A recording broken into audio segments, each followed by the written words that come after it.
Hello guys, welcome to the Magadh classes. आज हम modern history के कुछ प्रैक्टिस सेट करेंगे जिसमें 25 क्वेश्चन होंगे। देखते हैं आप कितना सही करते हैं। तो चलिए शुरू करते हैं बिना कोई देरी का। अगर आप इस चैनल में नए हैं तो चैनल को ज़रूर सब्सक्राइब करें, लाइक करें, कमेंट करें। तो चलिए शुरू करते हैं पहले क्वेश्चन के साथ। तो पहला क्वेश्चन है, करो या मरो का प्रसिद्ध नारा किसने दिया था? करो या मरो का प्रसिद्ध नारा किसने दिया था? तो महात्मा गांधी जी ने दिए थे करो या मरो का ये नारा, महात्मा गांधी। दूसरा क्वेश्चन,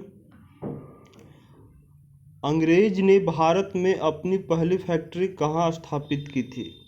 पहली फैक्ट्री कहाँ स्थापित की थी अंग्रेजों ने? तो सूरत में की थी पहली फैक्ट्री स्थापित।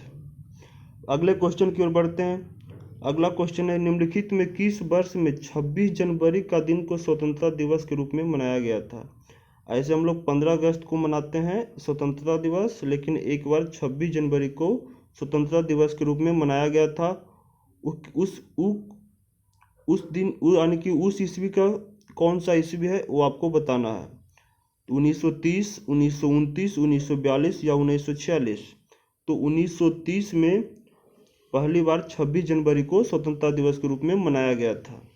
चलिए अगले क्वेश्चन, बंगाल में राजस्व का अस्थायी बंदोबस्त किसने लागू किया था? बंगाल में जो राजस्व का अस्थायी बंदोबस्त था वो किसने लागू किया था? लॉर्ड कॉर्नवालिस ने। ये सब मैं जो बता रहा हूँ वो हम प्रीवियस में मॉडर्न हिस्ट्री में हम पढ़ चुके हैं। अगर आप नहीं देखे हैं तो आप जाकर देख सकते हैं। चलिए अगले क्वेश्चन की ओर।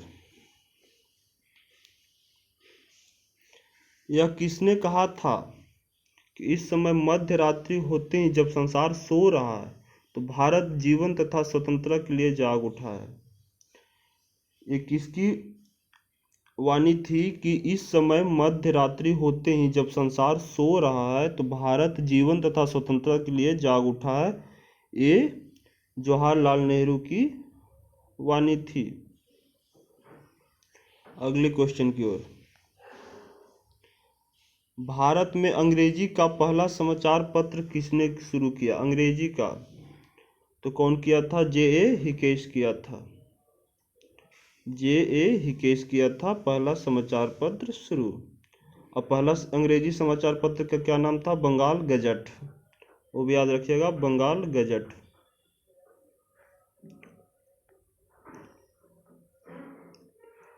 चलिए अगले क्वेश्चन की ओर, किस गवर्नर जनरल के काल में पंजाब को ब्रिटिश साम्राज्य में मिलाया गया था? किस गवर्नर जनरल के काल में पंजाब को ब्रिटिश साम्राज्य में मिला गया था? तो लॉर्ड डलहौजी के समय काल में मिला लिया गया था। ठीक है, चलिए अगले क्वेश्चन की ओर। निम्नलिखित में से किसको डेजर्ट फॉक्स कहा जाता है? डेजर्ट फॉक्स किसको कहा जाता है? Lord Wavell, General Eisenhower, General Rommel या जनरल मार्क आर्थर को? तो जनरल रोमेल को क्या बोलते हैं? डेजर्ट फॉक्स भी कहा जाता था। चलिए अगले क्वेश्चन, निम्नलिखित संधियों को काल क्रमानुसार रखिए। मतलब किस काल में कौन हुआ है उसको एक क्रमानुसार में रखना है। तो इसका आंसर होगा 4321। सालवाई की संधि कब हुई थी? 1782 ईस्वी में। और श्री गप्टम की संधि 3 नंबर का कौन हुआ था? 1792 ईस्वी में। फिर आता 2 नंबर का बसीन का संधि कब हुआ था? तो 1802 ईस्वी में। अमृतसर की संधि कब होती है? 1809 ईस्वी में। इसलिए देखिए, सबसे पहले 1782, फिर 1792, फिर 1802, 1809। ये हम काल क्रमानुसार में हम रख दिए हैं। पहले आएगा सालबाई की संधि, फिर श्रीगप्टम की संधि, फिर वैसिन की संधि, फिर अमृतसर की संधि। चलिए अगले क्वेश्चन की ओर।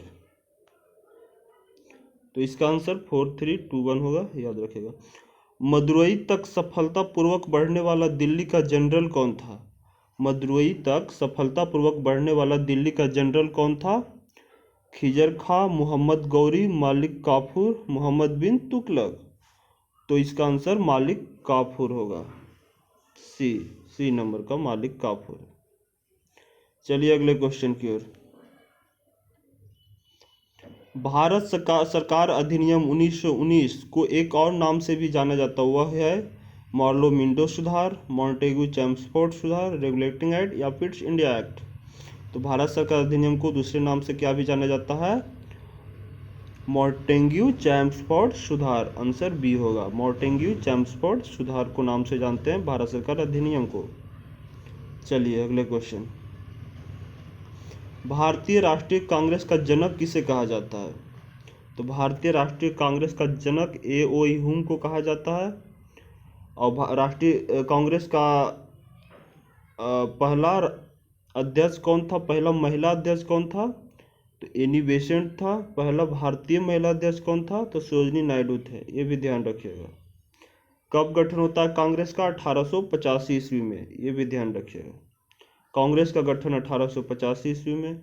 भारतीय राष्ट्रीय कांग्रेस का जनक कौन था? ए.ओ. ह्यूम। पहला भारतीय राष्ट्रीय कांग्रेस अध्यक्ष कौन थे? तो भारतीय पूछे तो सरोजिनी नायडू, अगर पहला महिला अध्यक्ष पूछे तो एनी बेसेंट। सभी याद रखिएगा। चलिए अगले क्वेश्चन। सन 1916 ईस्वी में कलकत्ता में होम रूल लीग की स्थापना किसने की थी? बिपिन चंद्र पाल, अरविंद घोष, लोकमान्य तिलक या एनी बेसेंट। 1916 ईस्वी में कलकत्ता में होम रूल लीग की स्थापना होती है, जो कौन करती है? एनी बेसेंट करती है। अगले क्वेश्चन की ओर। सविनय अवज्ञा और करों का भुगतान न करने के लिए महात्मा गांधी को प्रेरणा किससे मिली थी? सविनय अवज्ञा और करों का भुगतान न करने के लिए महात्मा गांधी को प्रेरणा किससे मिली थी? हेनरी डेविड थोरियू, लियो Tolstoy, John Ruskin, Gopal Krishna Gokhale. तो ये मिली थी हेनरी डेविड थोरियू से। चलिए अगले क्वेश्चन। गांधी जी से दक्षिण अफ्रीका में मिलने के लिए निम्नलिखित में से कौन गया था? गांधी जी जब दक्षिण अफ्रीका में थे तो उनसे मिलने के लिए कौन गए थे? बाल गंगाधर तिलक, वल्लभ भाई पटेल, गोपाल कृष्ण गोखले या जवाहरलाल नेहरू। तो गांधी जी से मिलने गोपाल कृष्ण गोखले गए थे। और गांधी जी का राजनीतिक गुरु कौन थे? गोपाल कृष्ण गोखले, ये भी याद रखिएगा। चलिए अगले क्वेश्चन।